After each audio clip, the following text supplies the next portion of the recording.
সবচাইতে ভয়ঙ্কর অভিজ্ঞতা কোন প্রাণীর জন্য সর্বোচ্চ এবং সবচাইতে ভয়ঙ্কর অভিজ্ঞতা হচ্ছে মৃত্যু। এবং এত ভয়ঙ্কর অভিজ্ঞতা, এই অভিজ্ঞতাটা কারো কাছে শেয়ার করে যাওয়া যায় না। মরার সময় কেউ বলে যেতে পারছিল আমার মরতে এমন লাগছে, কইতে পারছে? কেমন লাগছে বলতে পারে? বলা যায় না। তার আগেই চলে যেতে হয় শৈশব, কৈশোর, যৌবন, বার্ধক্য, প্রৌঢ়ত্ব, হ্যাঁ, বয়সের ছাপ, কালো চুল দাড়ি সাদা হয়ে যাওয়া, দাড়ি চুলের শুভ্রতা, দুর্বলতা। This is the circle of life. ছোট্ট ছিলাম, বড় হলাম, সিঙ্গেল ছিলাম, ডবল হলাম, তারপরে বাবা হলাম, তারপরে শ্বশুর হলাম, তারপরে নানা হলাম, তারপরে চলে যেতে হবে। This is the circle of life. বিশ্বনবী বললেন আমার উম্মতি মা বাইনা সিত্তিনা ইলা সাবঈন, আমার উম্মতের গড় বয়স হলো 60 থেকে 70। এই উম্মতের গড় বয়স কত? 60 থেকে 70। ওয়া আকাল্লুহুম মাইয়াজুজু জালিক, অল্প কিছু মানুষ আছে যারা 70-এর বেশি হায়াত পায়। এখানে 70-এর বেশি আছেন কারা? হাত তোলেন দেখি তো। কয়জন? একজন, দুইজন, তিনজন। মাশাআল্লাহ, আল্লাহ আরো হায়াত দেখ, আল্লাহ এদেরকে আরো হায়াত দারাজ করুক। চিল্লায় বলেন আমিন। তার মানে আমার উম্মতি মা বাইনা সিত্তিন ইলা সাবঈন, বিশ্বনবী বললেন এই উম্মতের গড় বয়স 60 থেকে 70, আর 70-এর বেশি হায়াত পাবে। ওয়া আকাল্লুহুম মাইয়াজুজু যালিক, 70-এর বেশি পাবে হাতে গোনা, গুনে বের করে ফেলা যায় একজন, দুইজন, তিনজন, বাকি সব 60-এর আগে নাই। ঠুস ছিল এখন, ঠিক কিনা? বাংলাদেশের গড় হায়াত কত মানুষের? 60। বিশ্বনবীর কথার সাথে মিলে গেছে, চিল্লায় পড়েন সুবহানাল্লাহ। এই জন্য বিশ্বনবী বলেন এই যে মুরব্বীদের দাড়ি পাকে, এই যে রাস্তায় অ্যাক্সিডেন্ট হয়, এই যে ক্যান্সারে আক্রান্ত হয়ে লোকজন মারা যায়, তারপরেও কি টনক নড়ে না?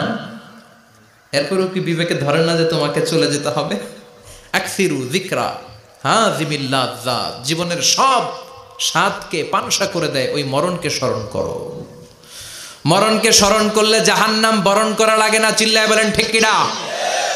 আবার আল্লাহ বললেন গোলাম, স্পেশাল একজন ফেরেশতা আমি মরণের জন্য সিলেক্ট করলাম, নাম মালাকুল মাউত। তাকে আমরা আজরাইল বলে চিনি। এই মালাকুল মাউত তার বাহিনী নিয়ে নির্ধারিত টাইমে গোটা বিশ্বের সব মানুষের রূহ কবজ করে। অন টাইম নাকি দেরি করে? মালাকুল মাউত আগেও আসে না, পরেও আসে না। সুবহানাল্লাহ পড়েন। সাইয়েদনা সুলাইমান আলাইহিস সালামের জামানাতে ওনার এক ওয়াজির ছিল, মন্ত্রী। ওই মন্ত্রীকে নিয়ে উনি বৈঠক করতেন। ওনার সময় উনি মালাকুল মাউতের সাথে বৈঠক করতেন। শুনতেছেন? আপনাদের মনোযোগ আছে তো? উনি বৈঠকে বসেছেন, মালাকুল মাউতও বসা, ওয়াজিরও বসা। হঠাৎ মালাকুল মাউত ওয়াজিরের দিকে বড় বড় চোখ করে তাকাচ্ছে। বড় বড় চোখ করে তাকানোতে ওয়াজির ভয় পেয়েছে। হঠাৎ মালাকুল মাউত চলে গেল। ওয়াজির বলে ও সুলাইমান আলাইহিস সালাম, এই যে লোকটা বড় বড় চোখ করে আমার দিকে তাকালো, এটা কে? সাইয়েদনা সুলাইমান বলে হাদা মালাকুল মাউত। যে বর্ণনাটা বলছি এটা হাদিস না, এটা হচ্ছে ইসরাইলিয়া, জিউস ট্র্যাডিশন। কোরআন হাদিসের সাথে কোনো দ্বন্দ্ব নাই, তাই বর্ণনা করা যাবে। বিষ্ণু বলেছেন বাল্লিগু আন্নি ওয়ালাউ আয়া, আবার বলেছেন ওয়া হাদিসু আন বনি ইসরাইল ওয়ালা হারাজ। বনি ইসরাইলের ট্র্যাডিশন বর্ণনা করো, জিউস ট্র্যাডিশন বর্ণনা করো, এতে কোনো সমস্যা নাই। ওয়াজির বলে ও সাইয়েদনা সুলাইমান, বড় বড় চোখ করে যে তাকালো লোকটাকে? সাইয়েদনা সুলাইমান বলে হাদা মালাকুল মাউত, এটা মৃত্যুর ফেরেশতা। ওয়াজিরের কলিজায় পানি নাই। এটা কি ফেরেশতা? শুনে তো পিলে চমকে গিয়েছে। কয় কি? মালাকুল মাউত তো আমার চিনে ফেলাইছে, বাড়ি চিনে ফেলছে, আমার খবর আছে। সাইয়েদনা সুলাইমান আলাইহিস সালাম জিনদেরকে দিয়ে কাজ করাতেন, মেঘমালাকে দিয়ে কাজ করাতেন, বিশাল সিংহাসন নিয়ে পৃথিবীর প্রাচ্য থেকে পাশ্চাত্যে ঘুরে বেড়াতেন। সাইয়েদনা সুলাইমানকে ওয়াজির বলে ও সুলাইমান, মেঘমালাকে আদেশ করে দেন আমি আর এই ফিলিস্তিনের ভূখণ্ডে থাকতে চাই না। আকাশের মেঘমালার উপরে আমারে বসিয়ে দেন, আর বলে দেন আমারে নিয়ে যেন আকাশের মেঘমালা হিন্দুস্তানের ওই দূর পর্বতে রেখে আসে। আকসা আল হিন্দ, হিন্দের সবচেয়ে দূরবর্তী জায়গায় যেন আমারে রেখে আসে। সাইয়েদনা সুলাইমান বললেন আকাশের মেঘ যাও, আমার ওয়াজিরকে নিয়ে হিন্দুস্তানের একটা উপদ্বীপে রেখে আসো। রেখে আসা হলো। কিছুক্ষণ পর মালাকুল মাউত সাইয়েদনা সুলাইমানের কাছে হাজির। সাইয়েদনা সুলাইমান বললেন, ও মালাকুল মাউত কই ছিলা? কই একটু আগে হিন্দুস্তান থেকে আপনার ওজিরের রুহু কবজ করে আসছি। সুবহানাল্লাহ পড়েন। এটা আবার কেমন কথা, তুমি ওইখানে গেলা কেন? কয় রব্বুল আলামিন কিছুক্ষণ আগে আমার কাছে পায়গাম পাঠিয়েছে, যাও সাইয়েদনা সুলাইমানের ওয়াজিরের রুহুটা কবজ করো। কবজ করার জায়গা হলো হিন্দুস্তানের উপদ্বীপ। কোন জায়গায়? মালাকুল মাউত এসে দেখে সুলাইমান নবীর সাথে মিটিং করে। ওয়াজির কার সাথে মিটিং করে? সুলাইমান নবীর সাথে। কিন্তু ফরমানে লেখা রুহু কবজ করতে হবে কোথায়? হিন্দুস্তানে। সুবহানাল্লাহ কইবেন না? এই জন্য বড় বড় চোখ করে আমি তাকিয়েছি আর মনে মনে ভাবলাম টাইম তো নাই, কারণ মৃত্যু তো অন টাইমে হতে হয়, এখনই ওর রুহু কবজ করতে হবে। কেমন করে ওইখানে যাবে আমি জানি না, আমি আগে চলে যাই। মালাকুল মাউত চলে গেল, যে দেখে ওই জায়গায় ওয়াজিরও হাজির। সাথে সাথে রুহু কবজ করে আল্লাহর কাছে চলে গিয়েছে। পড়েন সুবহানাল্লাহ। এজন্য আল্লাহ বললেন, মালাকুল মাউত আমি নির্ধারণ করে দিয়েছি, পৃথিবীর প্রতিটি মানুষ মালাকুল মাউতকে দেখবে, চাক্ষুষ দেখবে, ভালো হলেও দেখবে, খারাপ হলেও দেখবে। কার কথা? ভালো মানুষ যদি হয়, আল্লাহওয়ালা যদি হয়, ইসলাম প্রিয় যদি হয়, ডানপন্থী যদি হয়, মৃত্যুর সময় মালাকুল মাউত আলা সূরাতি শাবিন আলা আহসানি সূরা, একজন যুবকের আকৃতিতে চমৎকার ধবধবে সাদা একটা জুব্বা পরে, জান্নাত থেকে জান্নাতি কাফন নিয়ে, হানুত মিন হানুতিল জান্নাহ, জান্নাতের সুগন্ধি নিয়ে মুমূর্ষু রোগীর মাথার সামনে এসে বসে যায় আর দেহটার ইঙ্গিত করে বলে, ইয়া আইয়াতুহান নাফসুত তাইয়্যিবা, ও পবিত্র আত্মা। আরেক বর্ণনায় এসেছে, ইয়া আইয়াতুহান নাফসুল মুতমাইন্নাহ, ও প্রশান্ত আত্মা, উখরুজি ইলা মাগফিরাতিম মিনাল্লাহ, আল্লাহর ক্ষমার দিকে বের হয়ে আসো। উখরুজি ইলা মাগফিরাতিম মিনাল্লাহি ওয়া রিদওয়ান, আল্লাহর ক্ষমার সন্তুষ্টির দিকে রুহুটা বের হয়ে আসো। স্মুথলি বলার সাথে সাথে মুমিনের দেহ থেকে রুহুটা বের হয়ে আজরাইলের হাতে চলে যায়। স্মুথলি বলার সাথে সাথে স্বাচ্ছন্দ্যে আনন্দে মুমিনের দেহ থেকে রুহুটা সা করে বের হয়ে মালাকুল মাউতের হাতে এসে পড়ে। পড়েন সুবহানাল্লাহ। আল্লাহ এমন মৃত্যু তুমি আমাদের নসিবে রেখে দিও, চিৎকার করে পড়েন আমিন।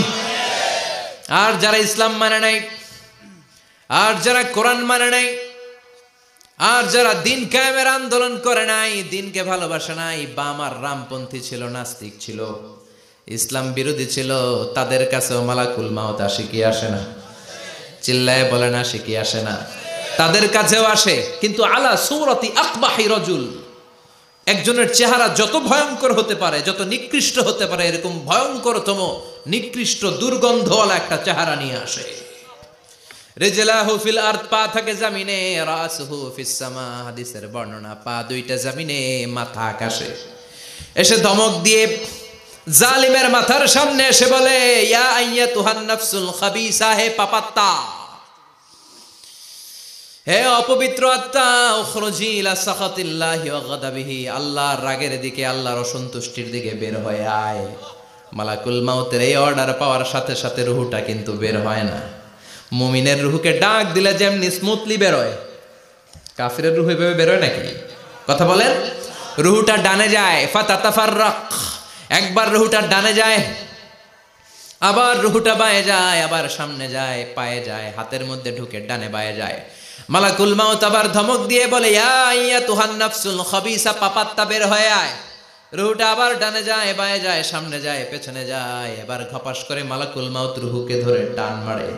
সারা দেহটা থেকে প্রাণ রস সিক্ত করতে করতে দেহ থেকে রুহুটাকে টেনে হিচড়ে বের করে আনে। আর মুমূর্ষু রোগীটা চিৎকার মারতে থাকে। পড়েন না আউযু বিল্লাহ। একটা জীবন্ত ছাগলের চামড়াগুলো জবাই না দিয়ে কেউ যদি টেনে টেনে বের করে,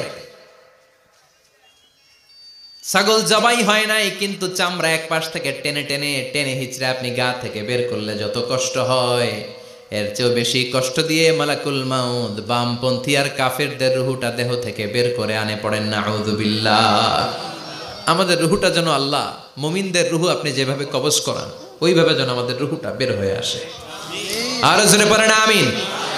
এজন্য আল্লাহ বললেন, বাল তুসিরুনাল হায়াতাদ দুনিয়া ওয়াল আখিরাতু খায়রুন ওয়া আবকা পাগলের মতো মোহাচ্ছন্ন হয়ে এই দুনিয়াটার পেছনে ছুটে বেড়াও।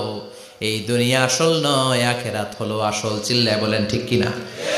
অস্থির, আমরা অস্থির, আমরা ব্যস্ত দুনিয়ার লোভে আর মোহে পড়ে আমাদেরকে যে মরতে হবে, চলে যে যেতে হবে, এটা ভাবার সময় আমাদের নাই। চিল্লায় কোন ঠিক কিনা? এজন্য বলা হয় মুতু ক্বাবলান তামুতু, মরার আগে একবার মরো। হাসিবু ক্বাবলান তুহাসাবু আলাইক, তোমার হিসাব কিয়ামতের দিন করার আগে তুমি তোমার হিসাব করো। জীবনে কি কি পাপ করেছি আমি জানি, আমার চেয়ে ভালো কেউ জানে না। চিল্লায় বলেন ঠিক কিনা? কি কি অন্যায় করেছি আমার হৃদয়ের মধ্যে কথাগুলো আছে না নাই? পৃথিবীর কেউ না জানলেও আমি জানি কি জানি না। এজন্য হাসিবু ক্বাবলান তুহাসাবু আলাইক, তোমার হিসাব বসার আগে নিজে হিসাব করো কি কি করলা। আসল মরণের দিন শটান হয়ে তো শুয়ে পড়ো ভাই, মরার আগে আরেকবার মরো। মরার আগে আরেকবার কি করবেন? কথা বলেন, মরার আগে কি করতে হবে?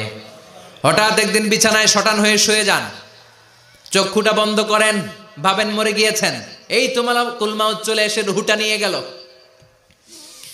আত্মীয় স্বজন চিৎকার চেঁচামেচি শুরু করে দিল, কান্নার রোল পড়ে গেল চারদিকে। মাইকের মধ্য দিয়ে, মসজিদের মাইকে অ্যানাউন্স হয়, অমুক এলাকার নিবাসী অমুক ভাই আমাদের মধ্যে দুনিয়ায় নাই, তার জানাজা হবে এশার নামাজের পর। সবাই এসে রুহের মাগফিরাত করেন। সবাই আপনারে দেখতে আসবে, কেঁদে কেঁদে লোকজন আপনারে কবর দিতে আসবে। চিল্লায় বলেন ঠিক কিনা? কেঁদে কেঁদে সবাই আসবে, দেখার জন্য আসবে। ছেলেগুলো কাঁদবে, স্ত্রী কাঁদবে, বাবা মা কাঁদবে, বন্ধু বান্ধব কাঁদবে। আর ঘরের মধ্যে রাখা হবে না। এবার আপনাকে গোসল দেওয়ার পালা। চক্ষু বন্ধ করে চিন্তার দরকার আছে না নাই? একটু চোখটা বন্ধ করে ভাবেন, আপনাকে গোসল দেয়া হবে, জামাগুলো খোলা হবে। এত টাকা দিয়ে যে দামি গোসলখানা টাইলস লাগিয়ে ঘরে বানালেন, আপনার শেষ গোসলটা কি ওই দামি গোসলখানায় হবে? লাশ যেখানে ধোয়া হয় ওই জায়গায় ধোয়া হবে। আপনাকে কাফন পরানো হবে। আপনার কলিজার টুকরা ছোট বাচ্চাটারে বলা হবে, আব্বু দেখে যাও, তোমার বাবারে শেষবারের মতো দেখো। আপনার বাবা মা শেষবারের মতো একটা নজর দিয়ে আপনার চেহারাটা দেখে নিবে। বন্ধু বান্ধবরা শেষবারের মতো একবার আপনারে দেখে নিবে। জানাজার জায়গায় নেওয়া হবে। হবে না এই ঘটনাটা আমাদের? হ্যাঁ, হবে কি না? হাজার হাজার মানুষ শেষ বিদায় দেওয়ার জন্য আসবে। চারটা তাকবীর দিয়ে ইমাম নামাজ শুরু করবে। আল্লাহু আকবার, আল্লাহু আকবার, আল্লাহু আকবার, আল্লাহু আকবার বলে নামাজ শুরু করবে। নামাজ শেষ। এবার পালকিতে করে কবরে যাওয়ার পালা। আহা, যেতেই হবে, যেতেই হবে। পালকিতে করে লোকজন নিতে শুরু করবে। কবরস্থানের ওই জায়গায় যেখানে মানুষ বছরে মানুষ না মরলে যায় না, ওই গহীন নিঝুম কবরস্থানে ঢুকানো হবে। পালঙ্ক থেকে নামিয়ে আপনার জন্য করে রাখা আগ থেকে কবরটার মধ্যে শুইয়ে দেয়া হবে। উপরে বাঁশ দিয়ে ছাউনি, শেষবারের মতো সবাই দেখে বাঁশের ছাউনির উপরে মাটি চাপা দিবে। ঠিক কিনা? চলে যাবে সবাই, কেউ নাই, অন্ধকার, শুধু অন্ধকার। এই অন্ধকার যেন শেষ হতে চায় না। এই ঘটনা ঘটবে না আমাদের? কথা বলেন, ঘটবে কিনা? এজন্য মরার আগে এগুলো চিন্তার দরকার আছে না নাই? মরার আগে আরেকবার মরার দরকার আছে না নাই? এজন্য রব্বুল আলামিন বলেন, বাল তুসিরুনাল হায়াতাদ দুনিয়া ওয়াল আখিরাতু খায়রুন ওয়া আবকা। এই দুনিয়ার জীবনটাকে তোমরা আসল জীবন মনে করো, এটা আসল জীবন নয়। আসল জীবন হলো কবরের জীবন। চিল্লায় বলেন ঠিক কিনা? এজন্য লাইফটা হলো one time, one chance. Second কোনো চান্স আপনাকে দেয়া হবে নাকি? কাফেররা বলবে, ইয়া রাব্বি আরেকটা সুযোগ দেন। লাউ আন্না লানা কাররা ইয়ানি মাররা, আল্লাহ আরেকটা সুযোগ যদি পেতাম দুনিয়াতে ভালো করে আসতাম। আল্লাহ বলবেন, ইন্নাহা কালিমাতুন কাইলুহা, এটা শুধু তাদের মুখের কথা, তাদেরকে আবার সুযোগ দিলেও তারা কিচ্ছু করবে না। চিল্লায় এখন ঠিক কিনা? এজন্য একটা চান্স আমরা পেয়েছি, এই দুনিয়ার ওয়ান চান্সে আমরা ভয় পাবো একজনকে। চিল্লায় বলেন তিনি কে? এজন্য যেতে আমাদেরকে হবে। এই মরণ থেকে পালানোর কোনো সুযোগ কেউ পালাতে পারে নাই। এই মরণ হলো আখিরাতের প্রবেশদ্বার। মরণ নামক পালকিতে চড়ে আমরা কবরের ভেতরে ঢুকি। মরণ হলো প্রথম পর্ব, কবর হলো দ্বিতীয় পর্ব। যেরকম ঠিক কিনা? এজন্য বিশ্বনবী বললেন, আল কবর রাউদাতুম মিন রিয়াদিল জান্নাহ আও হুফরাতুম মিন হুফারিন নার। কবর হলো কারো জন্য জান্নাতের বাগান, কারো জন্য জাহান্নামের গর্ত। আমরা বলি, আল্লাহ আমাদের কবরটারে জান্নাতের বাগান বানাও। আরো জোরে পড়েন আমিন। আবার বিশ্বনবী বললেন, ইন্নাল কবরা আউয়াল মানজিল মিন মানাজিলিল আখিরাহ। কবর হলো আখিরাতের মানজিলগুলোর প্রথম মানজিল। আখিরাতে একটার পরে একটা অনেকগুলো স্টেশন আপনাকে পার হতে হবে। প্রথম স্টেশনটার নাম হলো কবর। প্রথম স্টেশনের নাম কি? এই কবর নামক স্টেশনে যদি আপনি মাফ পেয়ে যান, সামনের সব স্টেশনগুলোতে মাফের ব্যবস্থা করবে কে? আল্লাহ। আর কবর নামক স্টেশনে যদি ধরা খেয়ে যান, আপনার মায়ের আছে না নাই?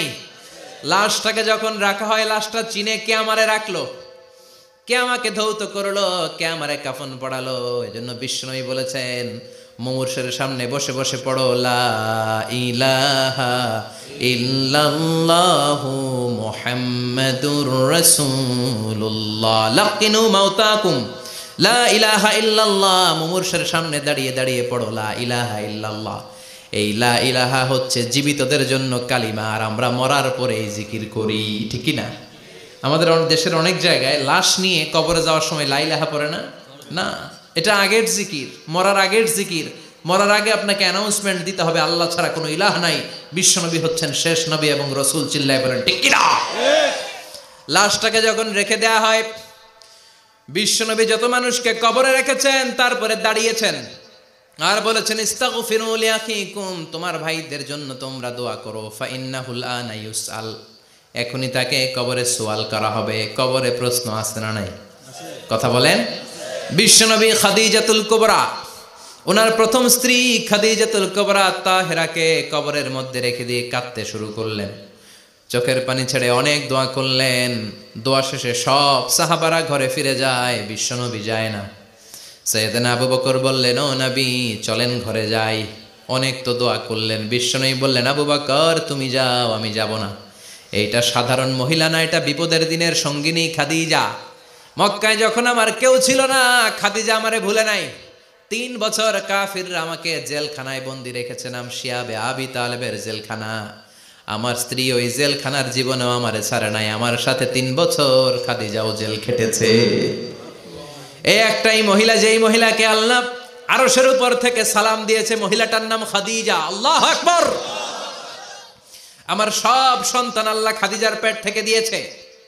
ফাতেমাতুজ জোহরা খাদিজার মেয়ে, জাইনাব খাদিজার মেয়ে, উম্মে কুলসুম খাদিজার মেয়ে, রুকাইয়া খাদিজার মেয়ে, আবুল কাসেম বিশ্বনবীর ছেলে খাদিজার ছেলে, আব্দুল্লাহ যাকে তাইয়্যিব এবং তাহের নামে আমরা চিনি, সেও খাদিজার ছেলে। সুবহানাল্লাহ। ও আবু বকর, আমার এই কলিজার টুকরা প্রিয়তমা খাদিজারে রেখে দিয়ে কেমনে বাসায় যায়? তুমি যাও, আমি দাঁড়িয়ে থাকবো। এখনই মুনকার নাকির এসে খাদিজারে প্রশ্ন করবে, আমি দেখব খাদিজা উত্তর দিতে পারে কিনা। আর প্রশ্নের উত্তর যদি ভুল করে ফেলে, কবরের উপর থেকে আমি নিজে প্রশ্নের উত্তর দিয়ে দেব। সাইয়েদনা জিবরাইল বললেন, নবী আপনার আর দাঁড়িয়ে থাকার দরকার নাই, আবু বকরের সাথে ঘরে চলে যান। আল্লাহ জানিয়ে দিয়েছে, খাদিজার কবরের প্রশ্নে যদি কোনো সমস্যা হয়, আরশের উপর থেকে খাদিজার প্রশ্নের জবাব আল্লাহ নিজে দিয়ে দিবে। এজন্য কবরের আযাব থেকে বিশ্বনবী পানাহ চেয়েছেন। বিশ্বনবী বলেছেন, আল্লাহুম্মা ইন্না নাউযু বিকা মিন আযাবিল কবর। ও আল্লাহ, কবরের আযাব থেকে তুমি আমাদেরকে বাঁচাও। পড়েন আমিন। কবরে মুমিনদেরকে 4টা প্রশ্ন করা হবে, কাফিরদেরকে 3টা প্রশ্ন। চিৎকার করে বলেন, মুমিনের প্রশ্ন কয়টা? আর জোরে বলেন। প্রথম প্রশ্ন, মার রব্বুক, তোর রবের নাম কি? আমরা কি বলবো? আল্লাহ আমারে রব, এই রবি আমার সব, দমে দমে তনু মনে তারি অনুভব। আল্লাহ আমারে রব, এই রবি আমার সব। পড়েন আমিন। দ্বিতীয় প্রশ্ন, আমার দিন, উত্তর দিনের নাম কি? ধর্মের নাম কি? তৃতীয় প্রশ্ন, আমান হাদার রাজুল, এই লোকটাকে কে? আমরা বলবো মুহাম্মদ সাল্লাল্লাহু। 3টা প্রশ্নের উত্তর যখন আপনি কবরে করে দিতে পারবেন, অতিরিক্ত একটা প্রশ্ন, ওয়ামা ইলমুক, এই যে 3টা প্রশ্নের উত্তর পাল্লা, কেমন করে উত্তর জানলা? কোত্থেকে শিখেছ? নকল করে আনছো কাফনের কাপড়ে? পরীক্ষার হলে নকল আছে না নাই? হাতে নকল আছে না? পায়ে নকল, মোজার ভিতরে নকল আছে না নাই? মোবাইলে নকল আছে না নাই?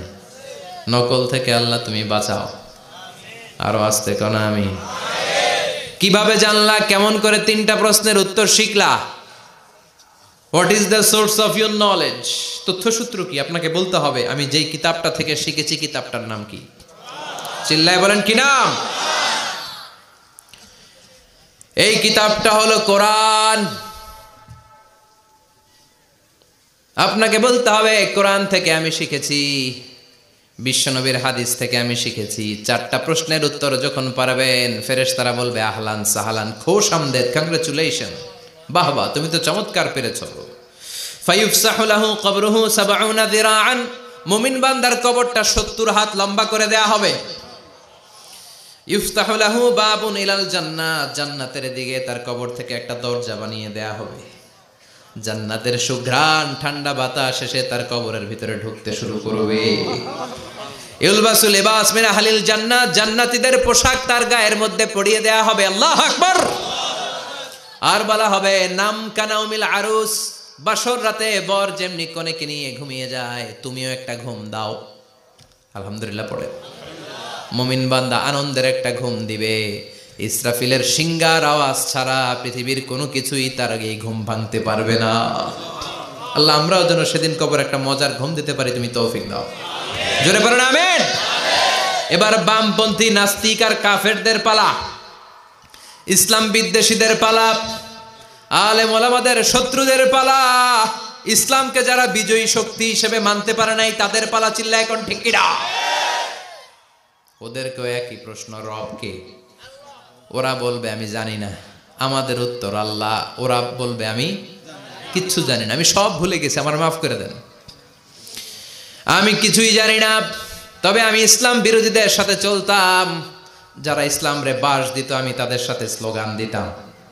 এরকম ডাকাইত আছে না নাই? দ্বিতীয় প্রশ্ন, আমার দিন, তোমার ধর্মের নাম কি? কয় আমার ধর্ম নাই, আমার ধর্ম কর্ম নাই, আমি খালি দুনিয়া কে মজা লেলো, দুনিয়া তোমারই হ্যায়, আমি খালি দুম্মা চলে দুম। আছে না নাই? আমি শুধু মৌজ মাস্তিতে ব্যস্ত ছিলাম, আমার দুনিয়া নাই, দিন নাই, আখেরাত নাই, রবকে আমি জানি না, ধর্মকে জানি না। ইসলাম বিরোধী রাজনীতি আমি করতাম, মাও সেতুংয়ের রাজনীতি, কার্ল মার্কসের রাজনীতি, বুশের রাজনীতি, ডোনাল্ড ট্রাম্পের রাজনীতি, বামপন্থীদের রাজনীতি। চিল্লা এখন ঠিক কিনা? কোনো ধর্ম নাই। এই লোকটাকে চিনো কিনা বলো। বিশ্বনবীর চেহারা দেখিয়ে বলা হবে এই লোকটাকে, কয় জানি না। এরে আমি মানতাম না, এরে আমি গালে দিতাম। এরকম জাহান্নামের নরকীট আর পিতৃ পরিচয়হীন জারদ সন্তান বাংলার দেশেও আছে না নাই? এই মহামানবটাকে গালি দিয়ে পৈশাচিক আনন্দ পায়। পত্রিকায় লিখে, ব্লগের মধ্যে লিখে, ইন্টারনেটে কার্টুন বানিয়ে বানিয়ে পৈশাচিক ফুর্তি করে। এগুলো জাহান্নামের কীট, এগুলো জারদ সন্তান, বাপ মায়ের ঠিক নাই। চিল্লা এখন ঠিক কিনা? আমার নবীরে যারা গালি দেয় এগুলোর বাপ মায়ের ঠিক আছে? এগুলোর কোনো গোড়া আছে? এগুলোর কোনো শেকড় আছে? এগুলো আগাছা। চিৎকার করে বলো ঠিক কিনা? বলবে আমি জানি না। ফেরেশতারা বলবে দাঁড়া, আমরা জানি। তোর সাথে কেমন আচরণ করতে হবে আমাদেরকে ট্রেনিং দিয়েছে কে? এবার শুরু হবে মাইর। কি শুরু হবে? কথা বলেন। মাইর। ফায়ুদরাবু বিমা তারিকা মিন হাদিদ, লোহার হ্যামার দিয়ে শুরু হবে মাইর। এক একটা হ্যামারের বাড়িতে মাথাটা ফেটে চূর্ণ বিচূর্ণ হয়ে যাবে, দেহটা জামিনের ভেতরে 70 গজ ডুবে যাবে, দেবে যাবে। ওর চিৎকারে কবরস্থানটাও থারথার করে কাঁপবে। আবার জামিনকে বলা হবে ইলতাইমি, চাপা দে। জামিনে ঢুকে যাওয়ার পরে জামিনের এ পাশ থেকে একটা চাপা, মাটি চাপা, বাম দিক থেকে মাটি চাপা। 2 চাপায় ডান দিকের পাজর বায়ে চলে যাবে, বাম দিকের পাজর ডানে চলে আসবে। ওর চিৎকারে কবরস্থানটা থার থার করে কাঁপবে। আল্লাহ এই ধরনের পরিস্থিতি থেকে তুমি আমাদেরকে বাঁচাও। আরো চিৎকার করে বলেন আমিন। এজন্য কবরের এই প্রস্তুতি নেওয়ার দরকার আছে না নাই? কোরআনের পক্ষে থাকার দরকার আছে না নাই? ইসলামের পক্ষে থাকার দরকার আছে না নাই? ইসলামী আন্দোলনের সাথে থাকার দরকার আছে না নাই? ইসলামের বিজয় চাওয়ার দরকার আছে না নাই? যে লোক ইসলামের বিজয় চায় না, যে লোক চায় না ইসলাম দিয়ে দেশ শাসিত হোক, যে লোক চায় না কোরআনটা সংসদ ভবনে নেতৃত্ব দেখ, তার অন্তরে ঈমান থাকতে পারে নাকি? এই জন্য মৃত্যু থেকে যতই পালাও, পালিয়ে বেঁচে থাকতে পারবা নাকি? পারা যাবে? চিল্লায় বলেন। কোন নবীরা পারছে? আদম আলাইহিস সালাম মৃত্যু থেকে বেঁচে গেছে না? মরছে? কথা বলেন না। উনি পৃথিবীর একমাত্র মানুষ যিনি জানতেন যে উনি কতদিন বাঁচবেন। সুবহানাল্লাহ পড়েন। উনি জানতেন উনি কতদিন বাঁচবেন। কেন আল্লাহ জানালেন? এর কারণ মৃত্যু কি এটা উনি জানেই না, কেমনে মরে দেখেই নাই, কষ্ট কি জানে না। আমরা আমাদের দাদাকে মরতে দেখেছি, বাবাকে মরতে দেখেছি, মামাকে মরতে দেখেছি, মরণের কত কষ্ট আমরা দেখি, এজন্য ভয় আছে না নাই? আদম আলাইহিস সালামের দাদা আছে নাকি? বাবা, মামা, খালু, শালা আছে? নাই। এজন্য মৃত্যু যে কেমন এটা উনি জানতেন না। এজন্য আল্লাহ জানিয়ে দিলেন, আদম পৃথিবীতে তুমি 1000 বছর বাঁচবা। আলফু সানা। লাম্মা খালাকাল্লাহু আদামা ওয়া কানা তুলুহু 60 যিরাআন। বুখারীর বর্ণনা, সাইয়েদনা আদম আলাইহিস সালামকে বানানোর পরে আল্লাহ 60 হাত লম্বা বানালেন। কয় হাত? জোরে বলেন, আরো জোরে। 60 হাত লম্বা। এরপরে ওনার ঔরসে পৃথিবীতে যত নারী আসবে, পুরুষ আসবে রূহের জগতে, সবগুলো রূহকে বসিয়ে দিলেন বৈঠকে। সুবহানাল্লাহ। বিশাল কনফারেন্স রুম। আমরাও ছিলাম না? আমাদের রূহটাও ছিল। সাইয়েদনা আদম বললেন, আল্লাহ এরা কারা? আল্লাহ বললেন, আদম এগুলো সব তোমার সন্তান। সাইয়েদনা আদম অবাক দৃষ্টিতে, অপলক নয়নে নিজের সন্তানদের রূহগুলো দেখতেছিলেন। দেখতে দেখতে হঠাৎ একটা রূহকে ভালো লেগে গেল। বললেন, আল্লাহ এটা কার রূহ? আল্লাহ বললেন, এটা দাউদ আলাইহিস সালামের রূহ। পড়েন সুবহানাল্লাহ। আল্লাহ এটাকে দেখতে বড় ভালো লাগে, কার রূহ? এটা তোমার ছেলে নবী হবে, নবী দাউদের রূহ।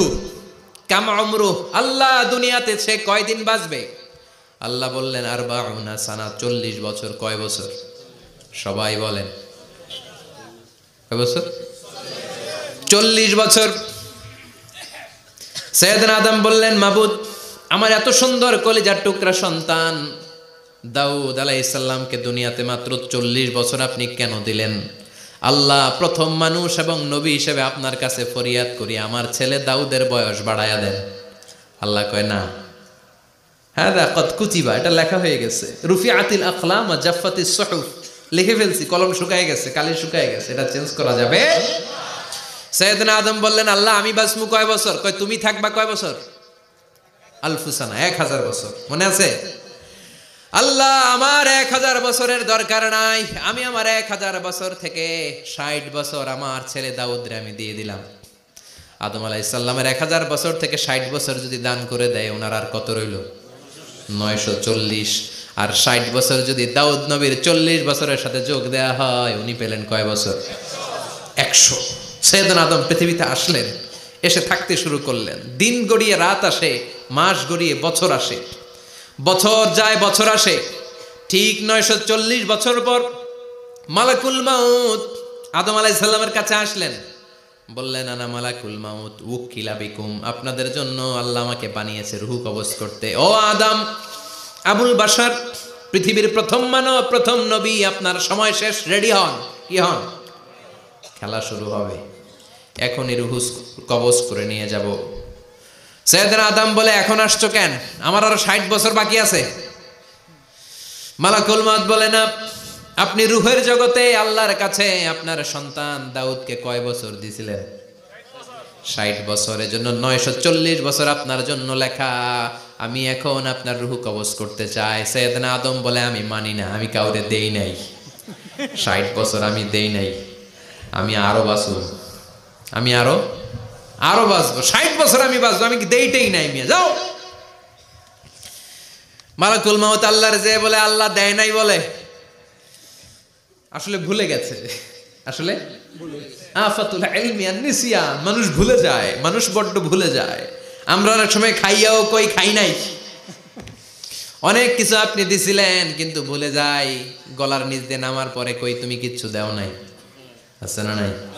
নাসিয়া আদম ফানাসিয়া বানু, আদম আলাইহিস সালাম ভুলে গেছেন, তাই আমরাও ভুল করি, ঠিক কি না? এজন্য আমাদের নেতারাও বলে এটা দেব ওটা দেব, নির্বাচনের পর সব ভুলে যায়। আছে না নাই? ওই যে আদম আলাইহিস সালাম বলছে, আমরাও ভুলে যাই। ওনাদের দোষ কি? ভুলে যায়, বেমালুম ভুলে যায়। আল্লাহ বললেন মালাকুল মাউত আর জোরাজুরি করো না। 940 নয়, ঠিক 1000 বছর পরে আদমের কাছে যাবা। আমি আমার আদমের ভাগ্যে এই জিনিসটাই রেখে দিয়েছিলাম রে মালাকুল মাউত। আমি আগ থেকে এটাই রেখেছি, আমি জানতাম সে ভুলে যাবে। চিল্লা এখন সুবহানাল্লাহ। তার মানে পৃথিবীর সবচাইতে লম্বা মানুষ, 60 হাত লম্বা, এত শক্তিশালী আদম আলাইহিস সালাম শ্রীলঙ্কাতে প্রথম নেমেছিলেন। 1 লাফ দিলে আধা মাইল চলে যাইতেন। সুবহানাল্লাহ। কি লম্বা মানুষ, থাকতে পারছে? কথা নাই, ঘুমে ধরছে? শেষ করে দেই। হ্যাঁ, আরো কয়েক মিনিট চলবে? চলবে চলবে। তাকবীর দেন, লিল্লাহি তাকবীর। আদম আলাইহিস সালাম চলে গেলেন। ওনার পরের নবী ইদ্রিস আলাইহিস সালাম, উনি মরে নাই। ইদ্রিস আলাইহিস সালাম মরছে, কে বলছে? উনিও মরেছেন। তবে ওনার মৃত্যুর আজীব এক ঘটনা আছে, অনেক লম্বা কথা। এক ফেরেশতার সাথে ওনার বন্ধুত্ব হয়েছিল। বলেছিলেন আমি আকাশ দেখতে চাই, আল্লাহর কাছে অনুমতি চাই। আল্লাহ বলল ঠিক আছে, ইদ্রিসকে আকাশে ঘুরাও। প্রথম আকাশে ঘুরলেন, দ্বিতীয় আকাশে ঘুরলেন, তৃতীয় আকাশে ঘুরলেন, চতুর্থ আকাশে ঘুরলেন। ইন দ্য মিন টাইম চতুর্থ আসমানে মালাকুল মাউত পৃথিবীর দিকে নেমে আসছিল। ওই ফেরেশতা বলে মালাকুল মাউত আপনি কই যান? মালাকুল মাউত বলে একটু আগে আল্লাহ ফরমান জারি করেছে, চতুর্থ আসমানে আমার নবী ইদ্রিসের রূহ কবজ করো। সুবহানাল্লাহ। আমি বললাম আল্লাহ আপনার পাঠানো নবী সাইয়েদনা ইদ্রিস থাকে দুনিয়ায়, চতুর্থ আসমানে পামু কই? আল্লাহ কয় কথা নাই, দৌড় দে। আমি দৌড় দিলাম, এসে দেখি ইদ্রিস আলাইহিস সালাম এখানে রেডি। সুবহানাল্লাহ। ওয়া রাফা'নাহু মাকানান আলিয়্যা। ইদ্রিস আলাইহিস সালামের রূহ কবজ দুনিয়ায় হয় নাই, চতুর্থ আকাশের মধ্যে হয়েছে। একটু চিৎকার করে পড়বেন সুবহানাল্লাহ। এরপরে সুলাইমান আলাইহিস সালাম, উনি তো মরে নাই, মরছে? উনি জিন চালাইতো, উনিও মরবে? শক্তিশালী একজন নবী ছিল। উনি মালাকুল মাউতকে বলেছিলেন মালাকুল মাউত আমার মৃত্যুর সুয়াইয়া, সামান্য কিছু আগে আমারে বইলো, আমার একটা কাজ আছে। মালাকুল মাউত মৃত্যুর কিছু সময় আগে এসে বলল সুলাইমান টাইম ইজ আপ, সময় শেষ, অল্প কিছু সময় বাকি, কি করবেন করেন। সাইয়েদনা সুলাইমান জিনদেরকে ডাকলো, ও জিনেরা, বিশাল একটা প্রজেক্ট আছে, প্রজেক্টে কাজ শুরু করো। আর কিছু জিনকে বলল চারদিকে গ্লাস ফিটিং করা একটা রুম বানাও।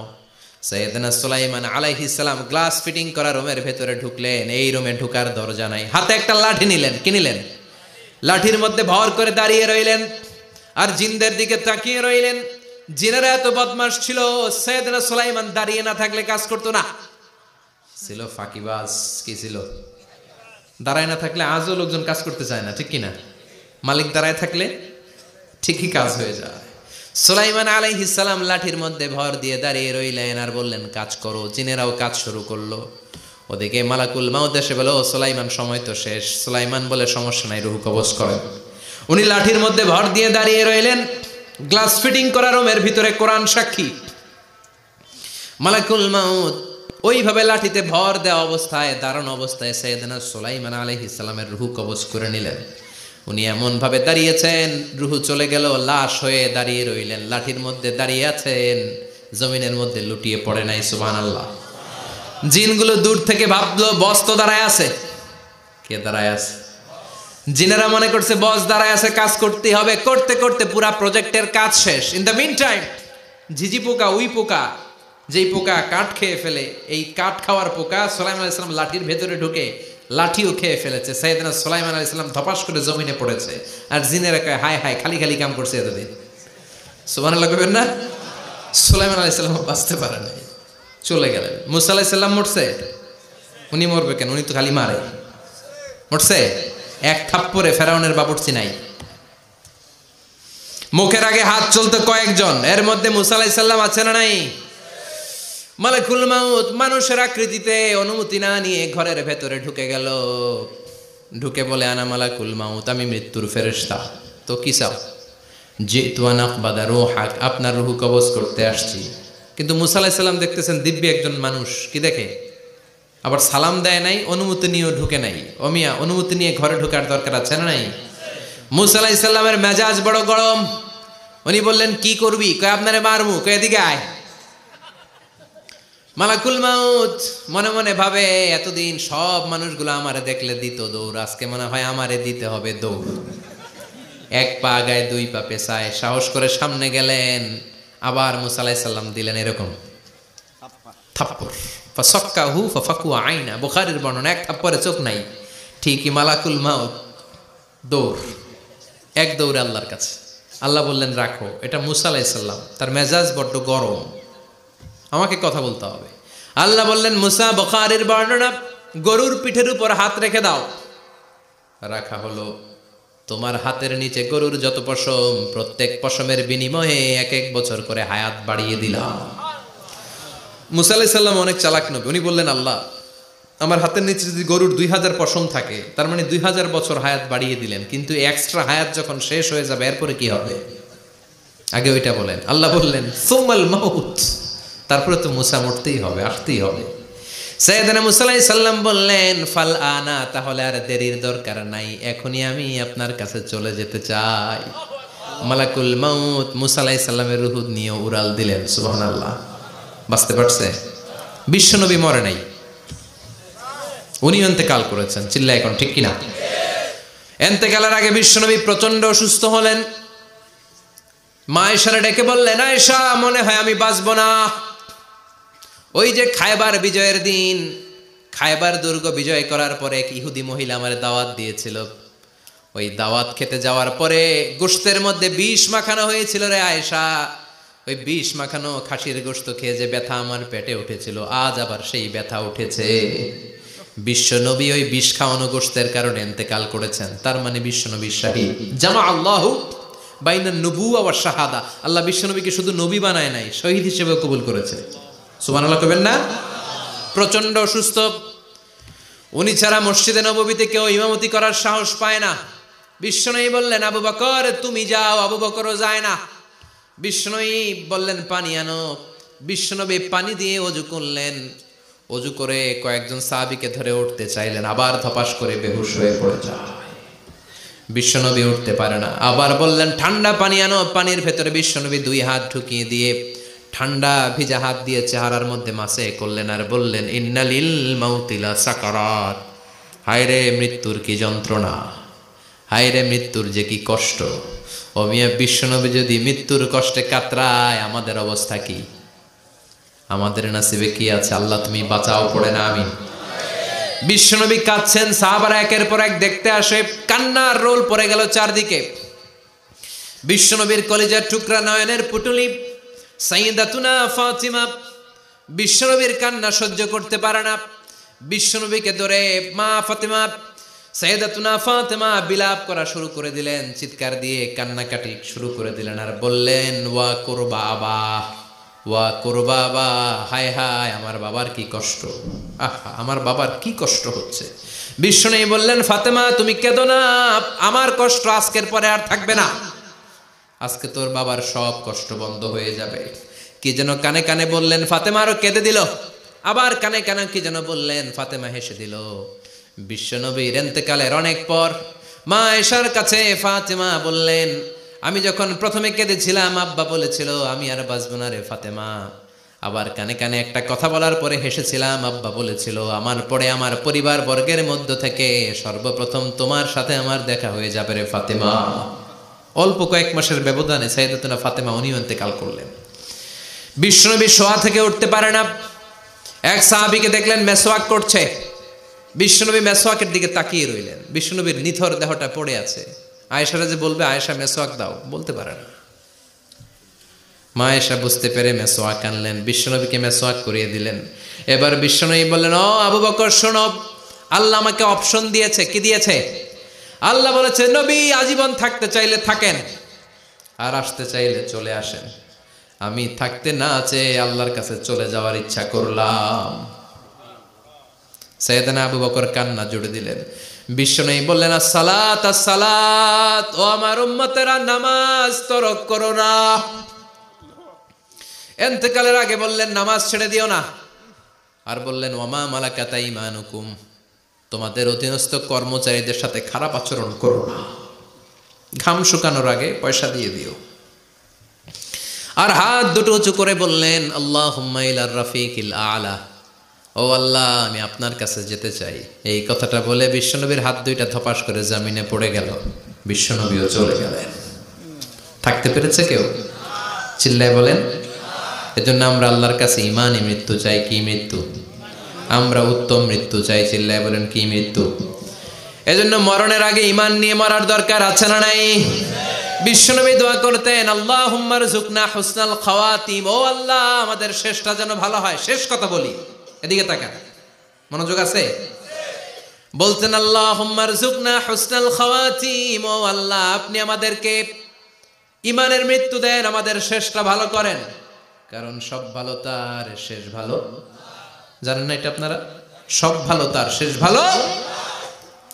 আজীবন ইসলামের পক্ষে, আজীবন নামাজি মুত্তাকি, মরার আগে কাফের হয়ে মরে, এরকম আছে না নাই? মরার আগে শাহবাগের মঞ্চে উঠে ভাষণ দেয়, ভাইয়েরা আমার, আছে না নাই? আবার আজীবন কাফের, ইসলামের বিরোধী, ইন্তেকালের আগে কালিমা পড়ে সব মাফ করায়, আছে না নাই? বিশ্বনবীর শ্বশুর আবু সুফিয়ান, নাম শুনছেন? বদরের যুদ্ধে বিশ্বনবীর বিরুদ্ধে, মক্কায় বিশ্বনবীরে ঘুমাতে দেয় নাই, উহুদের যুদ্ধে বিশ্বনবীর সাথে ফাইট, খন্দকের যুদ্ধে বিশ্বনবীর সাথে মারামারি, আহজাবের যুদ্ধে কিলাকিলি, সারাটা জীবন বিশ্বনবীর সাথে মারামারি, মক্কা বিজয় কালিমা পড়ে মুসলমান হয়েছে। গোটা জীবনে যা অন্যায় করেছে সব মাফ করে দিয়েছে কে? এজন্য আমরা আল্লাহরে বলি, আল্লাহ কালিমাটা পড়তে পড়তে যেন আমরা মরতে পারি। চিৎকার করে পড়ে না আমিন। জিহাদের ময়দানে এক সাহাবা যুদ্ধ করতে লাগলেন।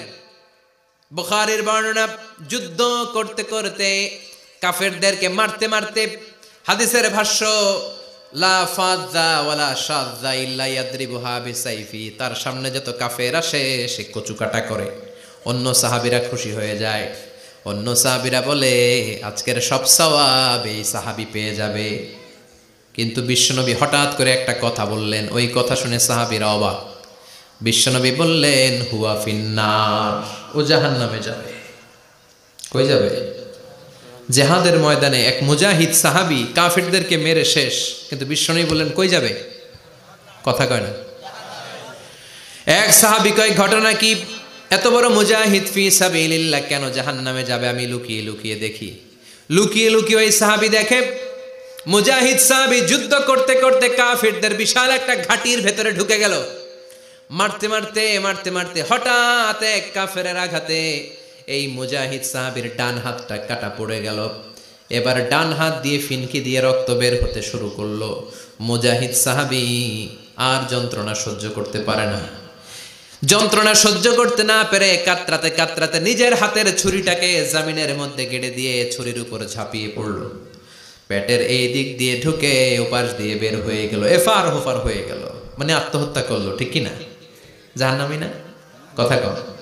লুকিয়ে লুকিয়ে যে সাহাবা দেখেছে চিৎকার দিয়ে বিশ্বনবীর কাছে যেয়ে বলে আশহাদু আন্নাকা রাসূলুল্লাহ, ও নবী আপনি যে আসল নবী, কোনো সন্দেহ নাই, আমি লুকিয়ে লুকিয়ে দেখেছি।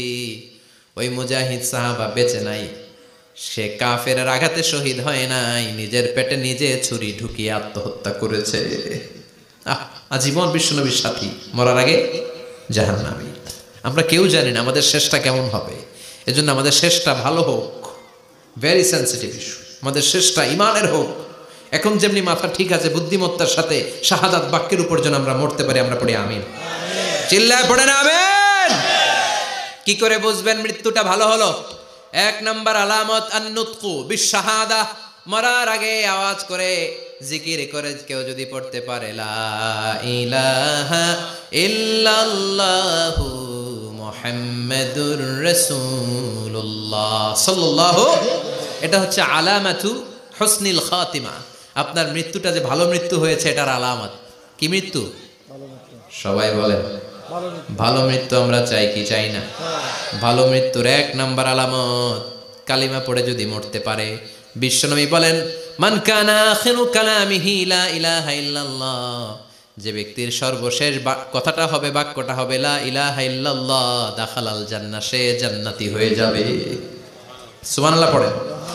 এরপরে বিশ্বনবী বললেন আল মুমিনু ইয়ামুতু বিজাবি ইরকিল জাবিন, মুমিন যখন মারা যায় তার কপাল ঘেমে যায়। সুবহানাল্লাহ পড়েন। হাত ঘামে না, পা ঘামে না, মুমিনের কপাল ঘামে। সুবহানাল্লাহ। এজন্য কেউ মারা গেলে কপালের মধ্যে হাত দিবেন, দেখবেন ওই ঘামের মধ্যে একটা জান্নাতি ঘ্রাণ আছে। সুবহানাল্লাহ। আল্লাহ, আমরা যখন মরে যাব আমাদের কপালটা যেন এরকম ঘেমে যায়। আমিন পড়েন আর জোরে আমিন। আল মুমিনু ইয়ামুতু বিআরাকিল জাবিন, মুমিন মারা গেলে তার কপাল ঘামে। কপাল ঘামলে বুঝতে হবে এটা ভালো মৃত্যু, ইমানি মৃত্যু। চিল্লায় বলেন ঠিক কিনা? এরপরে বিশ্বনবী বললেন ফি লাইলাতিল জুমা, জুমার রাতে যদি মরে, আও ফি শাহরি রমাদান, কিংবা রমজান মাসে যদি মরে, আও ফি সাফারিল হজ, কিংবা হজের সফরে যদি মরে। বাংলার জমিন থেকে অনেক হাজিরা হজ করতে যায়, অনেকে ওইখানে যে আরাফাতের ময়দানেও মারা যায়, এরকম হাজি আছে না নাই? খুশনসিব, এটা খুশনসিব। আলহামদুলিল্লাহ পড়েন। এরপরে বিশ্বনবী বললেন মাউতু শাহাদা, আল্লাহর রাস্তায় জিহাদ করে কালেমার বাণীকে উপরে তুলে ধরার জন্য কেউ যদি শাহাদাতের বাণী, শাহাদাতের পেয়ালা পান করে, শাহাদাতের মৃত্যুর চাইতে ভালো মৃত্যু আর হতে পারে না। শাহাদাতের মৃত্যুর চাইতে শ্রেষ্ঠ মৃত্যু আছে নাকি? কথা বলেন। আমরা শহীদ হতে চাই কি চাই না? শাহাদাতের তামান্না যেই মুমিনের অন্তর নাই, অন্তরের ভেতরে নাই, ওই লোক কি মুমিন হতে পারে নাকি? মান সাআলাল্লাহ শাহাদা, বিশ্বনবী ফরমান, যে ব্যক্তি আল্লাহর কাছে শাহাদাতের মৃত্যু চায়, বাল্লাগাহুল্লাহু মানাজিলাশ শুহাদা ওয়া ইন মাতা আলা ফিরাশিহি, কেউ যদি আল্লাহর কাছে শাহাদাত অন্তর থেকে কামনা করে, রব্বুল আলামিন ওই ব্যক্তিকে শাহাদাতের মর্যাদায় নিয়ে যাবেন, যদিও সে বিছানায় পড়ে পড়ে মারা যায়। বিছানায় পড়ে মারা গেছেন, কিন্তু অন্তরে কামনা ছিল আল্লাহ আমার তুমি শহীদ হিসেবে কবুল করো। শহীদদের কাতারে আপনারা দাঁড় করায় দিবে কে? ওমরে ফারুক বলতেন আল্লাহুম্মা রযুকনা শাহাদাতান ফি সাবিলিক, ও আল্লাহ আপনি আমারে আপনার রাস্তায় শহীদ হিসেবে কবুল করেন। ওয়ারযুক মাউতি ফি হারামি রাসূলিক, পৃথিবীর কোন শহরে মরতে চাই না, বিশ্বনবীর শহর মদিনা শহরে আমার মৃত্যু কবুল করেন। ওমরে ফারুক কই মরছে? কথা কও। ফজরের জামাতে ইমামতি করতে গিয়েছেন, মাওলাল মুগীরা আবু লুলু আল মাজুসি, মাওলাল মুগীরার আঘাতে অ্যাসাসিনেটেড বাই মুগীরা, স্টেবিং করেছে। এখানে তিনটা আঘাত করেছে, একটা এখানে, একটা পাজরে, একটা নাভির মধ্যে, নাভি কেটে দুই ভাগ।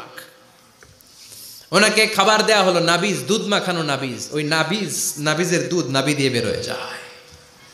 উনি বললেন কে মেরেছে আমাকে? বলল অগ্নি উপাসক। শুকরিয়া করে বললেন আল্লাহ আমারে কোনো মুসলিম মারে নাই, কোনো মুমিন মারে নাই। উনি বেহুশ ছিলেন, হুশ ফিরে সবাই রে বললেন আসল্লান নাস, ফজরের যেই নামাজটা আমার ইমামতিতে শুরু হয়েছে, এক রাকাতের পর আমাকে মারা হলো। এবার আমাকে বলো আমার নেতৃত্বে যে নামাজটা শুরু হয়েছে, নামাজটা ঠিক মতো হয়েছে কিনা? সুবহানাল্লাহ। আমারে কে মারলো? কে তোমাদের খলিফা হবে? কি হবে আমার আব্দুর রহমানের আব্দুল্লাহর? এগুলো নাই। প্রথম কথা ছিল মানুষরা নামাজটা পড়েছে কিনা। সুবহানাল্লাহ। এজন্য শাহাদাতের তামান্না সবচেয়ে বড় তামান্না। চিল্লায় বলেন ঠিক কিনা? এরপর বিশ্বনবী বললেন মুরাবিতান ফি সাবিলিল্লাহ, মুসলিম রাষ্ট্রের পাহারা দেয় যারা, বর্ডার গার্ড। আমাদের দেশের বর্ডার গার্ডের কি বলে? আগে বিডিআর ছিল, এখন বিজিবি। আমার বিজিবির ভাইয়েরা না খেয়ে না পড়ে শীতের রাতে দেশ পাহারা দেয়। বিএসএফ এর গুলিতে যদি মারা যায় এটা শহীদ। সুবহানাল্লাহ। এর চেয়ে শ্রেষ্ঠ মৃত্যু আর হতে পারে না। এরপরে আল মাউতু আলা আমালিন সালেহ, কোন ভালো কাজের উপর মরণ। নামাজে সেজদা দিয়েছে, সেজদা অবস্থায় অনেকে চলে যায়, এরকম আছে না নাই? তাহাজ্জুদের যায় নামাজে মরণ দিও প্রভু আমায়, একামতে দিনের কাজে কবুল করে নিও আমায়। পড়েন আমিন। তাহাজ্জুদের যায় নামাজে যেন আমাদের মরণ হয়, পড়েন আমিন। রোজা অবস্থায় মারা যাওয়া, নেক আমল অবস্থায় মারা যাওয়া, এগুলো হচ্ছে আলামাত হুসনিল খাতিমা। আপনার শেষটা, বিদায়টা, মৃত্যুটা যে ভালো হয়েছে তার আলামত। আল্লাহ এই যে কথাগুলো বললাম, শ্রেষ্ঠ শ্রেষ্ঠ মৃত্যু, আমাদের মৃত্যুগুলো ওই রকম করে দিও। চিৎকার করে পড়েন আমিন, আওয়াজ করে পড়েন আমিন। এবার আলামাত সুইল খাতিমা, কিছু মৃত্যুর আলামত আছে, এটাই প্রমাণ করে এটা ভালো মৃত্যু নয়, এরকম আলামত আছে না নাই? এক নম্বরে হলো আল ইন্তেহার, আত্মহত্যার মৃত্যু। সমাজে আছে না নাই? উখিয়াতে তো নাই না? এদিকেও মরে, কি জন্য, কেন মরে? হ্যাঁ, বয়ফ্রেন্ড গালি দিছে এজন্য? হ্যাঁ, মান ক্বাতালা নাফসাহু বিশাইইন উযযিবা বিহি ইয়াউমাল কিয়ামা, যে জিনিস দিয়ে যে যাকে মেরেছে, আত্মহত্যা করেছে, সুইসাইড করেছে, কিয়ামতের দিন ওই জিনিস দিয়ে সে তাকে মারবে, এটাই হবে তার শাস্তি। ওড়না পেঁচিয়ে যারা আত্মহত্যা করলো ওর শাস্তি ওড়না পেঁচানো। বিষ খেয়ে যারা মারা গেল তার শাস্তি জাহান্নামের বিষ খাবে আর চিৎকার করবে। ছুরি ঢুকিয়ে যারা মারা গেল জাহান্নামের আগুনে ঝলসানো ছুরি শুধু ঢুকাবে। আল্লাহ আত্মহত্যা থেকে বাংলাদেশে বাঁচাও, আমাদের ছেলে মেয়েগুলারে বাঁচাও। চিৎকার দিয়ে বলেন আমিন। আত-তাআক্কুদ ফিল লিসান ফিলা ইলাহা ইল্লাল্লাহ, আজীবন কালেমা পড়ে নাই, আজীবন কালেমারে বাস দিয়েছে, এখন মরার সময় সবাই কয় কলমা পড়েন, কলমা পড়েন। এখন পড়তে চায় মাগার মুখ দিয়া বাইর হয় না, আছে না নাই? এরকম ডাকায় দুখিয়াতে নাই, কলমা পড়তে পারে না, আটকায় যায়, মরে গেছে। এই মৃত্যুটা কি ভালো কথা বলে? ফি হালাতি শুরব, অনেকে মদ খাইতে খাইতে মরে, আছে না নাই? জুলুম করতে করতে মরে, আছে না নাই? অন্যের জায়গা দখল করে মরে, এরকম আছে না নাই? ফি হালাতি ইরতিকাবিল কাবায়ের, যে কোনো কবিরা গুনাহ করা অবস্থা যদি মারা যায় এটা খারাপ মৃত্যু, অপমৃত্যু, এটা জান্নাতি মৃত্যু নয়। চিৎকার করে বলেন ঠিক কি না? এরপর ফি সাখাতিল ওয়ালিদাইন, বিশ্বনবী বললেন কোন ছেলে যদি মারা যায় এমন অবস্থায় মা বাবা তার উপর রাগান্বিত, এটা ভালো মৃত্যু? কথা বলেন। পৃথিবীর চেয়ে, গোটা পৃথিবীর বুকে মায়ের চেয়ে আপন কেউ আছে নাকি? এই মায়ের মনে কষ্ট দিয়ে ওই অবস্থায় যদি মারা যায় এই মৃত্যুটা অনেক খারাপ। চিল্লায় বলেন ঠিক কিনা?